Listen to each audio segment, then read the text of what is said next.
तो class 12th का biology का एक चैप्टर है human health and disease.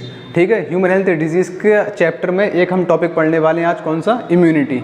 Immunity क्या होती है? इम्यूनिटी होती है resistance of our body against pathogen और इन्फेक्शियस एजेंट्स।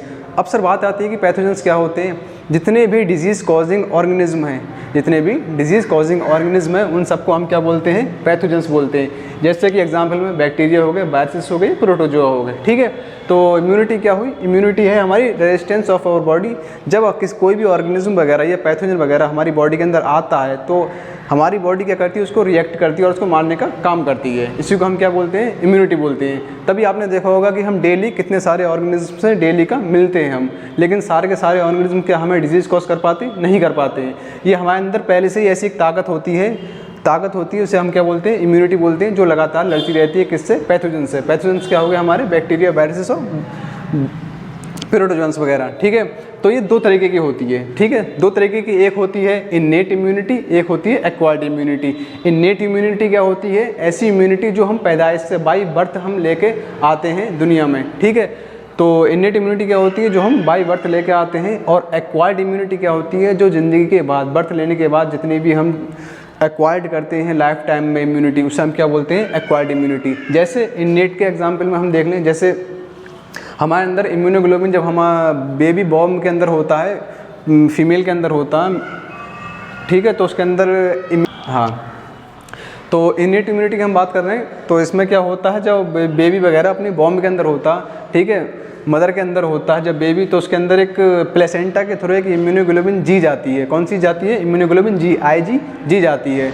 ठीक है, IgG क्या करती है? प्लेसेंटा से पास होती है और वो क्या करती है? प्रोवाइड कराती है, इम्यूनिटी प्रोवाइड कराती है, ताकि जब बर्थ होता है, बेबी का बर्थ होता है, जब भी दुनिया में आता है, तो उसमें बहुत सारे जो नए नए वायरसेस होते हैं जो पहले से एक्सपोजर नहीं मिला होता उस बेबी को, तो उस बेबी को मारने का काम करने के लिए, उस पैथोजन को मारने का काम करने के लिए बेबी के अंदर पहले से इम्यूनिटी होनी चाहिए। ठीक है, तो वो इम्यूनिटी साथ में लेके आता होता है, उसे हम क्या बोलते हैं? इन्नेट इम्यूनिटी बोलते हैं। ठीक है, ये क्या होती है?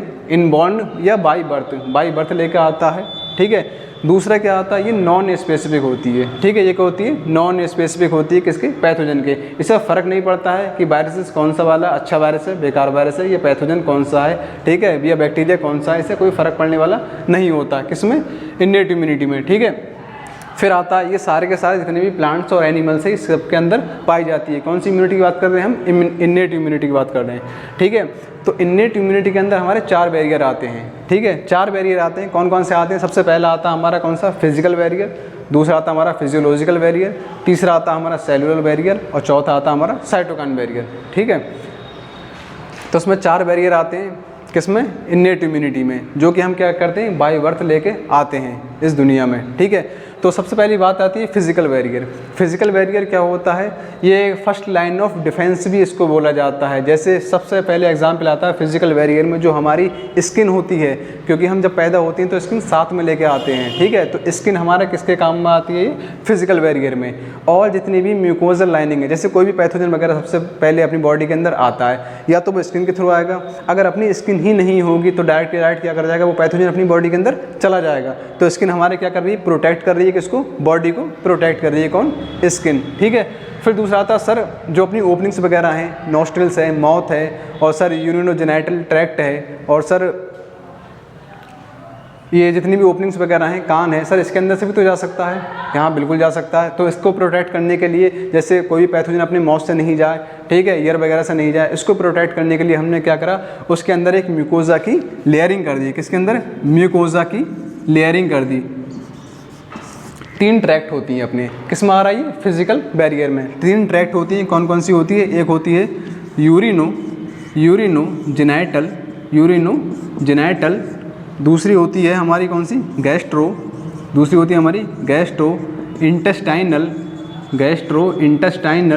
ट्रैक्ट, तीसरी होती है हमारी कौन सी? Respiratory tract. ठीक है, ये 3 ट्रैक्ट होती है, यूरिनोजेनिटल, दूसरा गैस्ट्रोइंटेस्टाइनल, और तीसरा है रेस्पिरेटरी ट्रैक्ट। इन तीनों ट्रैक्ट के अंदर म्यूकोजा की लेयरिंग होती है, कवरिंग होती है, जिससे क्या करते हैं? ये ट्रैप कर सकें कोई भी पैथोजन वगैरह। अगर हमारे माउथ से, ये नॉस्ट्रिल्स वगैरह से होकर जाता है, तो सबसे पहले कौन रिएक्ट करता है? रेस्पिरेटरी ट्रैक्ट के अंदर जो म्यूकोजा है वो उसको का काम करता है, ट्रैप करने का काम करता है। फिर दूसरा आता है गैस्ट्रोइंटेस्टाइनल, अगर हमारे माउथ वगैरह से कोई भी इन्फेक्शन वगैरह या पैथोजन वगैरह जानने की कोशिश करता है तो कौन बचाने की कोशिश करता है, जो गैस्ट्रोइंटेस्टाइनल ट्रैक्ट में हमारी जो पूरा ईसोफेगस वगैरह के अंदर जितनी भी लेयरिंग वगैरह होती है किसकी, म्यूकोसा वगैरह की, वो कौन मदद करता है, गैस्ट्रोइंटेस्टाइनल ट्रैक्ट में पैथोजन को मारने का, ये रोकने का काम करता है। ठीक है। तीसरा यूरिनोजेनिटल वगैरह, जिससे हम यूरिन वगैरह पास करते हैं, वहाँ से भी हो सकता है, एनएस के थ्रू जा सकती है कोई भी पैथोजन वगैरह। तो तीसरा कौन है हमारा, यूरिनोजेनिटल ट्रैक्ट, उसके अंदर जो म्यूकोसा होता है वो रोकने का काम करता है। ठीक है।